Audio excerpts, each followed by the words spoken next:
to our content. So, multiple intelligence, including linguistic intelligence, logical, mathematical intelligence, spatial intelligence, musical intelligence, and body kinesthetic intelligence. So, we will start about the multiple intelligence.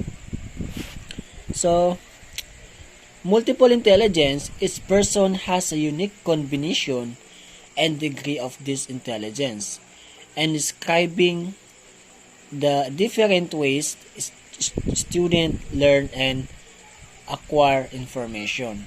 So, meaning is bawat tao at bawat person is meron tayong kakaibang combination or kakayahan level na kung ano yung meron tayo, kung ano yung meron yung utak natin, kung anong meron sa talino natin, kung ano yung pag-iisip natin, kung baga saang level tayo nabibilong.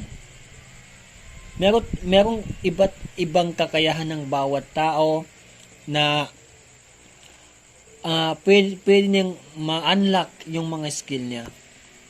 So, and describing the different ways student learn and acquire information. So, kung baga, meron yung different ways student learn.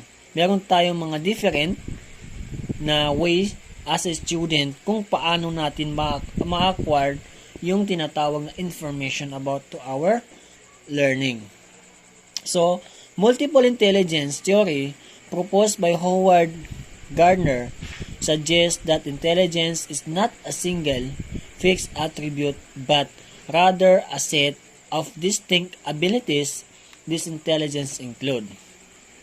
So, ayon nga sa kanya is intelligence is not a single. Kung baga, hindi lang isang kakayahan ng isang tao.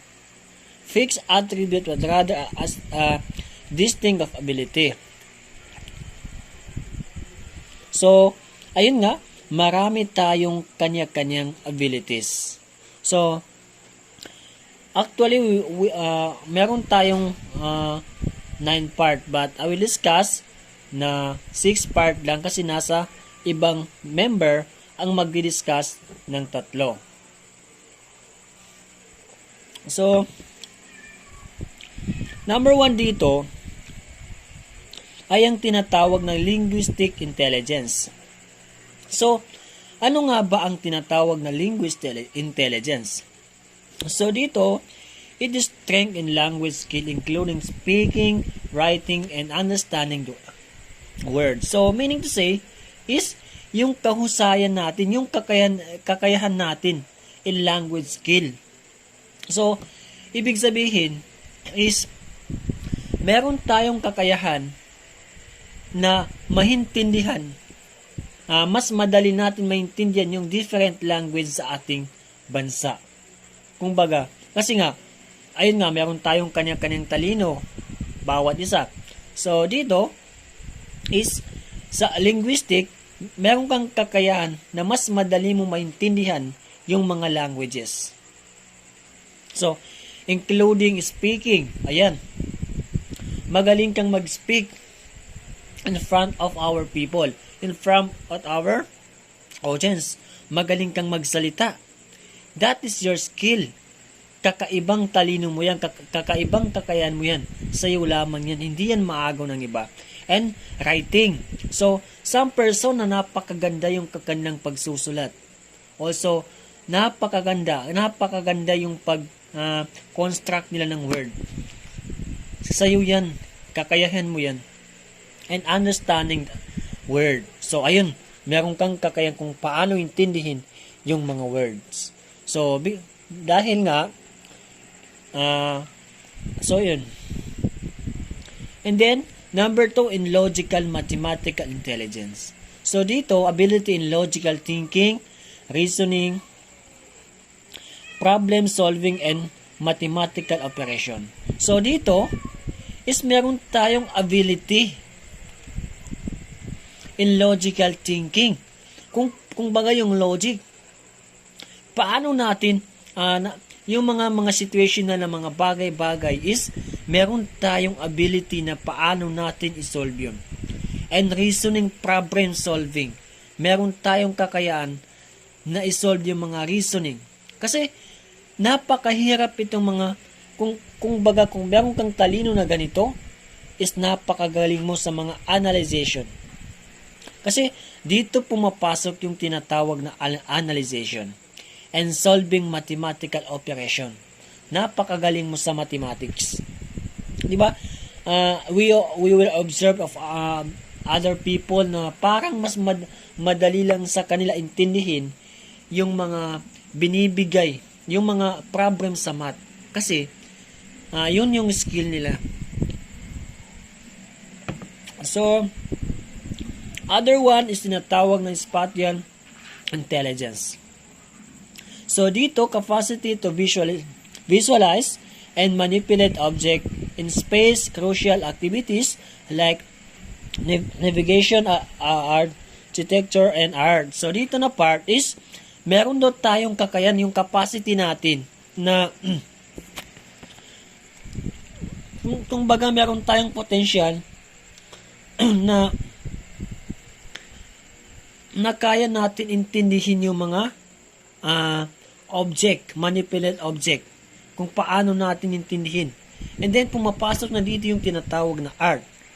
So, meaning to say is magaling kang mag-analyze or mag-isip ng mga art. Sining, when it says sining, is kakaiba yan. Sining is kakaiba aspect yan. Kasi,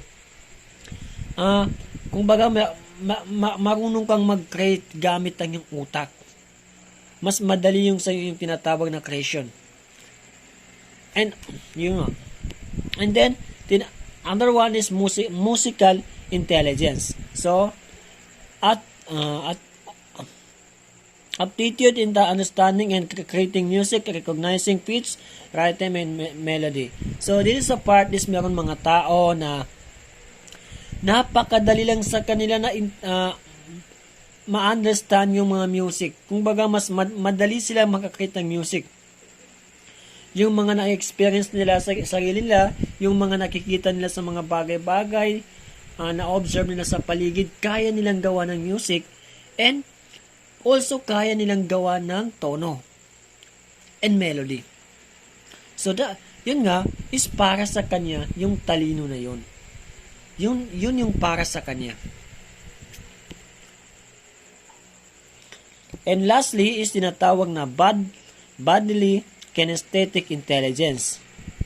So, dito, is skill in using one's body effectively, including physical coordination, dexterity, and expression thought movement. So, dito na part yung kakayahan natin sa paggamit ng ating katawan. Pagsasalita and sa pamamagitan ng kilos. So, dito, meron mga tao na ang galing nila is yung sa body nila. Siguro nabibilang dito yung mga taong mahilig sumayaw. Magaling silang sumayaw, and yung mga taong kayang makipag-usap sa mga pipi. Alam nila kung paano intindihin yun. So, ayun nga, is bawat tao is merong kanya-kanyang talino. So, minsan is nasasabi natin na kung baga dati naiisip natin kapag matalino is yung mga taong magaling sa math, yung mga taong nakaka-perfect ng exams, makaka-perfect ng quizzes, or any dyan. So, hindi pala yun ang tinatawag na talino. Kasi, bawat tao is merong kanya-kanyang talino na binigay sa kanya.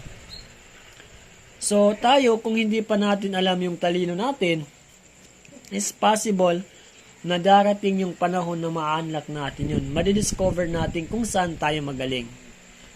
So, ayun nga, pag-aralan natin kung paano natin yun ma-discover. So, hopefully, is makakatulong sa atin ito. Hanggang dito na lang is maraming Dito na lang po. Maraming salamat. Assalamualaikum warahmatullahi wabarakatuh.